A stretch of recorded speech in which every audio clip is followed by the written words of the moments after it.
Hello class 10th students, welcome back to my channel Baba maths वाला। और आज लेकर आए हैं हम आपको 10th का टर्म 2 का सिलेबस। और इस सिलेबस में हम आपको बताएंगे कि टर्म 2 में क्या चीज़ पढ़ना है और क्या चीज़ को हटा देना है। ठीक है, बिकॉज ऑफ कि अब मुश्किल से आपके पास 2.5 महीना बचा हुआ है। ठीक है, ये आज है 15 दिसंबर, यानी कि दिसंबर में आपका 15 दिन और जनवरी और फरवरी, मार्च का पहला वीक में आपका एग्ज़ाम होगा या फरवरी के लास्ट में एग्ज़ाम होगा। ठीक है, तो आप ये जान लें कि आपके पास बहुत ज़्यादा टाइम नहीं है और इस 2.5 महीना में आपको फिजिक्स, केमिस्ट्री, मैथ, सब बायोलॉजी, हिंदी, इंग्लिश सब तैयार करना है। तो अब टर्म 1 अगर बाय द वे किसी बच्चे का ख़राब हो गया है तो उसे मैनेज करना पड़ेगा टर्म 2 में।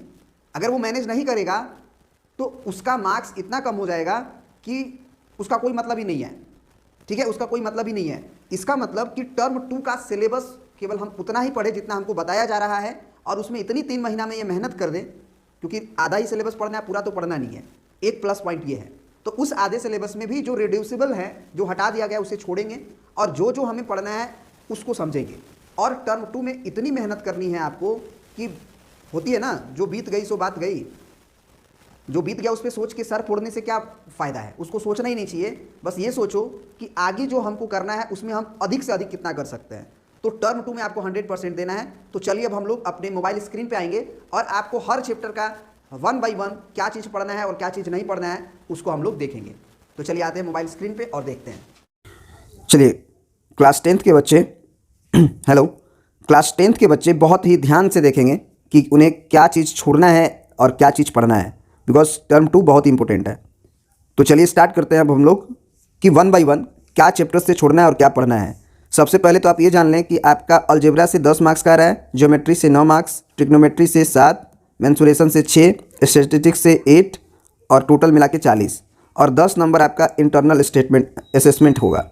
ठीक है, तो ये हो गया। अब क्या क्या है और क्या चीज़ छोड़ना है ये इसको समझ लीजिए सबसे पहले। तो सबसे पहले आप अगर क्वाड्रेटिक इक्वेशन देखें आप, तो क्वाड्रेटिक इक्वेशन में आप ध्यान से अगर इसको पढ़े तो standard form of quadratic equation x square plus b x plus c equal to 0, solution of quadratic equation only roots by factorization and by using the quadratic formula. फिर आगे लिखा हुआ है कि relationship between discriminant and nature of roots. फिर लिखा है situational problem based on quadratic equations related to day to activities. कहने का मतलब है इसमें कहीं भी एक मेथड नहीं दिया है क्वाड्रेटिक इक्वेशन का, और वह है परफेक्ट स्क्वायर या कंप्लीटिंग स्क्वायर मेथड। ठीक है, तो जब हम क्वाड्रेटिक इक्वेशन का सोल्यूशन पढ़ेंगे और उसमें केवल रियल रूट्स के बारे में पढ़ेंगे, इमेजनरी रूट्स हम नहीं पढ़ेंगे। जो लोग जानते हैं क्वाड्रेटिक इक्वेशन थोड़ा बहुत, उनको मालूम होगा कि रूट्स रियल आते हैं और इमेजनरी आते हैं। तो इमेजनरी रूट्स के बारे में नहीं पढ़ना है, केवल रियल रूट्स के बारे में पढ़ना है और फैक्टराइजेशन मेथड पढ़ना है और साथ में क्वाड्रेटिक फार्मूला वाला चीज़ पढ़ना है। ठीक है, तो इसमें क्या नहीं पढ़ना है उसको देख लीजिए आप एक बार। जब आप स्क्रॉल करते हुए ऊपर आएंगे तो आपका ये जो 4.1 चैप्टर है ना, तो 4.1 का पहला पढ़ना है और दूसरा पढ़ना है। ठीक है, अब अगर आप आगे, तो ये सारे क्वेश्चंस आपको करने हैं, ये कंफ्यूजन में मत रहिएगा। बहुत लोग कह रहा है कि नहीं आएगा आएगा ये वो, तो आप इस चीज़ को पढ़ के देखिएगा तब समझ में आएगा। Situational problem based on quadratic equations related to day activities, तो ये आ रहा है ना, ये सब सिचुएशनल प्रॉब्लम ही तो है। लेकिन अब बच्चा ये क्या बोल रहा है, ये problems on equations reducible to quadratic equations are excluded. यानी ऐसा प्रॉब्लम जो क्वाड्रेटिक इक्वेशन में रिड्यूस हो जाता है, रिड्यूसिबल है, वो छोड़ना है। ठीक है, तो आप ये कह सकते हो कि जो बाई क्वाड्रेटिक फार्मूला होता है ना उसको आप छोड़ दो। जैसे कि कभी कभी क्या होता है इक्वेशन में कि जैसे क्वाड्रेटिक इक्वेशन का ये वाला क्वेश्चन है कि y का पावर 4 है, 2y स्क्वायर है प्लस 3 है। तो अगर y का पावर 4 हो गया तो इसमें क्या किया जाता था कि आप y स्क्वायर को मान लेते थे x। जैसे ही x मानोगे तो y स्क्वायर अगर x है तो y का पावर स्क्वायर का स्क्वायर करोगे तब y का पावर 4 आएगा। इसका मतलब ये क्वेश्चन रिड्यूस हो जाएगा। यहाँ पे देखोगे तो 5y square sorry x square क्या हो जाएगा, 5x स्क्वायर यहाँ से, और फिर प्लस 2 और y स्क्वायर की जगह पे x रखोगे यहाँ पे, और फिर प्लस 3 इज इक्वल टू 0। तो ये क्वाड्रेटिक इक्वेशन में रिड्यूस हो गया। तो इस तरह का प्रॉब्लम नहीं पढ़ना है। लेकिन ये जो बहुत लोग बोल रहे हैं ना कि ये कि वर्ड्स प्रॉब्लम नहीं आएंगे, वो गलत फहमी में है। Situational problem based on quadratic equation related to day to activities ये आ रहे हैं। ठीक है, तो क्वाड्रेटिक इक्वेशन में आप कह सकते हो कि कुछ भी छोड़ना नहीं है, क्योंकि वो जो पावर 4 वाला ना है कहानी, वो नहीं आ रहा है, वो तो एनसीईआरटी में है भी नहीं। ठीक है ना, तो ये सारे पढ़ने हैं आपको। हाँ, क्या नहीं पढ़ना है इसको देखिएगा ज़रा। ये पढ़ना है क्वाड्रेटिक इक्वेशन का सोल्यूशन बाई फैक्टराइजेशन मेथड हम लोगों को पढ़ना है, याद रखिएगा। और एक क्वाड्रेटिक फार्मूला से होता है वो भी पढ़ना है। इसमें आपको जो नहीं पढ़ना है वो आप ये देख लीजिए, ये नीचे आप साफ रूप से देख रहे हैं ना कि solution of quadratic equation by completing square method, इसे आपको नहीं पढ़ना है, ठीक है। लेकिन इसी का एक पार्ट है आगे जो श्रीधराचार्य रूल है या क्वाड्रेटिक फार्मूला है। आप ऊपर जब स्क्रॉल करेंगे तो आपको पता चलेगा, ये वाली कहानी आपको पढ़नी है, ठीक है ना। ये पूरा या पूरा कह सकते हैं, ये जो फार्मूला आ जाता है अल्फा बीटा का और क्वाड्रेटिक फार्मूला ये जो देख रहे हैं, इसको आपको पूरा कंप्लीट पढ़ना है, याद रखिएगा। साथ ही साथ आपको इसमें ये भी बोला है कि नेचर रिलेशनशिप बिटवीन, देखिएगा ध्यान से, relationship between discriminant and nature of roots, यानी कि पूरा आप नेचर ऑफ रूट्स अगर कह लें तो कंप्लीट पढ़ना है आपको, कुछ भी इसमें नहीं छोड़ना है, ठीक है ना। यानी कि 4.3 एक्सरसाइज कंप्लीट आपको पढ़ना है। हाँ, समझ गए बात को। अब इसमें आ जाइए नेचर ऑफ रूट्स में, तो नेचर ऑफ रूट्स पूरा पढ़ना है, कुछ भी इसमें छोड़ना नहीं है, ध्यान दीजिएगा इस बात का। कोई भी वर्ड्स प्रॉब्लम हो गया चाहे कुछ भी हो गया, आपको छोड़ना नहीं है, सारे कंप्लीट कर लेना है। अब एरिथमेटिक प्रोग्रेशन पर चलते हैं कि एरिथमेटिक प्रोग्रेशन में क्या नहीं पढ़ना है। अब ध्यान से देखिए, एरिथमेटिक प्रोग्रेशन में हमको सारा कुछ पढ़ना है। अगर आप इसको पढ़ते हैं कि arithmetic progression, derivation of nth term and sum of first n term of AP and their applications, तो एप्लीकेशंस का मतलब क्या हो गया, सम ऑफ n टर्म्स का एप्लीकेशंस का मतलब क्या हो गया, वर्ड्स प्रॉब्लम आ रहे हैं इसमें, ठीक है। लेकिन इसमें जो है आगे लिखा है कि एप्लीकेशन, ध्यान से देखिएगा, application based on sum of n terms of an AP are excluded. तो क्या नहीं पढ़ना, बस उसे हम बता देते हैं, बाकी आप समझदार हैं, समझ जाइएगा खुद ही। इसका लास्ट चैप्टर आप आ जाइए, जैसे ये क्वेश्चन जो हो गए ना, ये वाले सर्पिल वाले क्वेश्चंस, ये नहीं करने हैं आपको। फिर ये 19 नंबर क्वेश्चन है, नहीं करने हैं आपको। फिर 20 नंबर नहीं करने हैं, ये यानी कि ये ऑप्शनल एक्सरसाइज के हैं, इसको नहीं करने हैं। साथ ही साथ आप यहाँ से आ जाइए, ये जो 15 नंबर क्वेश्चन है नहीं करने, यानी कि 15 नहीं करने हैं, 16 नहीं करने हैं, 17 नहीं करने हैं, ये सारी कहानी, यानी कि 14 के पहले तक आपको करना है, क्योंकि ये सब क्या है, application based on the sum of n terms of an AP are excluded. लेकिन डेली टू डेली लाइफ में जो है वो पढ़ना है, ठीक है ना। चलिए अब बढ़ते हैं आगे। अब देखिए, सर्कल जो चैप्टर है आपका, इसमें कुछ भी नहीं छोड़ना है ना, कुछ भी नहीं छोड़ना है। सर्कल में पूरा का पूरा कंप्लीट पढ़ना है, तो इसमें कुछ है ही नहीं छोड़ने जाओ, तो इसको छोड़ते हैं। अब आते हैं कंस्ट्रक्शन पे। देखिए, कंस्ट्रक्शन जो हमारा चैप्टर है उसमें साफ अगर आप देखते हैं, अगर इसको पढ़ते हैं, कंस्ट्रक्शन में ये लिखा हुआ है कि division of line segment in the given ratio internally, यानी कि ये जो डिवीजन ऑफ लाइन सेगमेंट है उसमें केवल हमको इंटरनल डिवीजन पढ़ना है, एक्सटर्नल डिवीजन नहीं पढ़ना है। जो लाइन को हम लोग रेशियो में बांटते हैं कि 3:2 में बांटिए, तो इसका 2 रेशियो होता है, एक इंटरनल एक एक्सटर्नल। तो इंटरनल वाला कंस्ट्रक्शन पढ़ना है, लेकिन एक्सटर्नल वाला नहीं पढ़ना है।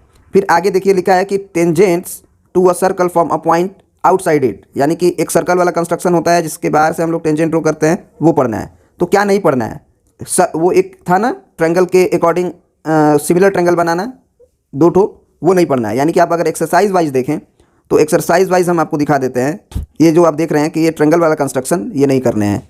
यानी कि आप अगर एक्सरसाइज में आ जाएं तो एक्सरसाइज में केवल 1 नंबर क्वेश्चन करना है, क्योंकि यही केवल इंटरनल डिवीजन का लाइन सेगमेंट वाला है। बाद बाकी जो क्वेश्चन है वो सारा का सारा ट्रायंगल से रिलेटेड है, ट्रायंगल वाला कंस्ट्रक्शन है, तो नहीं करने हैं। हाँ, लेकिन इसके बाद वाला जो एक्सरसाइज है, उस एक्सरसाइज के प्रत्येक क्वेश्चन, यानी कि 11.2 का प्रत्येक क्वेश्चन आपको करने हैं, कोई भी छोड़ने नहीं है। इधर के वाले भी आप देख लीजिए, इधर वाले भी आपको करने हैं, ठीक है। चलिए, तो ये हो गया आपका कंस्ट्रक्शन की कहानी। अब देखिए, एप्लीकेशन ऑफ ट्रिग्नोमेट्री में, यानी कि एप्लीकेशन ऑफ ट्रिग्नोमेट्री में क्या चीज़ नहीं पढ़ना है उसको देखिए। हाइट एंड डिस्टेंस पढ़ना है, लेकिन हाइट एंड डिस्टेंस में भी अगर आप ध्यान दीजिए तो हाइट एंड डिस्टेंस में देखिए क्या लिखा हुआ है, simple problems on height and distance, problem should not involve more than 290 degrees.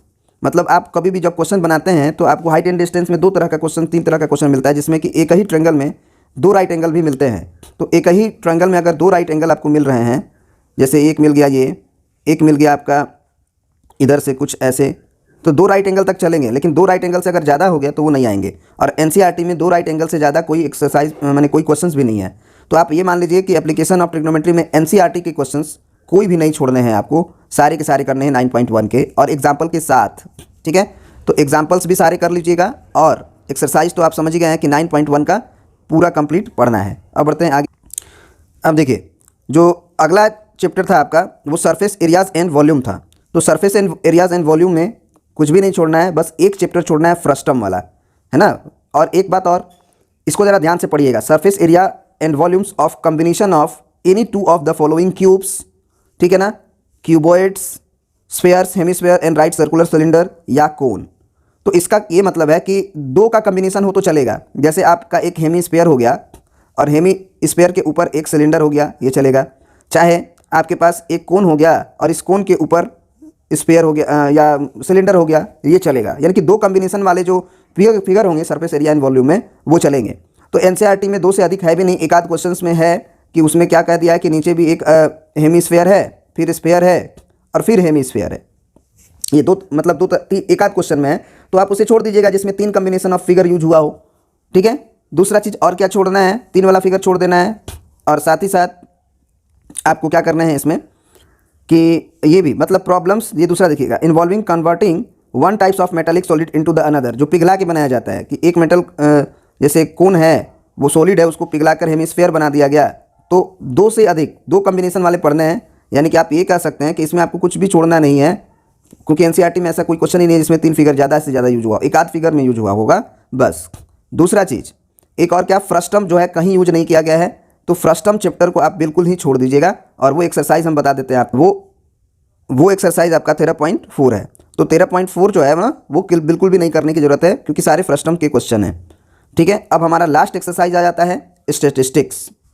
अब देखिए स्टैटिस्टिक्स में आपको लिखा है कि mean, median and mode of group data, है ना, जो ग्रुप डाटा है उसे हम लोगों को पढ़ना है। By model solutions to avoided, यानी जिसमें 1 से अधिक मोड हो जाते हैं उसको छोड़ना है।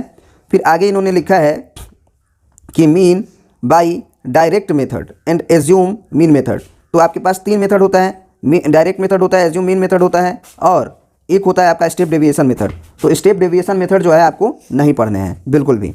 तो स्टैटिस्टिक्स में आप कह सकते हैं कि बस एक ही मेथड छोड़ना है आपको, वो है स्टेप डेविएशन मेथड, बाकी सब पढ़ना है। यानी कि आप ये मान के चलिए कि स्टैटिस्टिक्स जो है ना वो पूरा पढ़ना ही है, आपको छोड़ना नहीं है। हाँ, ये अलग बात है कि अभी डिसाइड नहीं हुआ है कि पेपर जो है वो ऑब्जेक्टिव होगा कि सब्जेक्टिव होगा।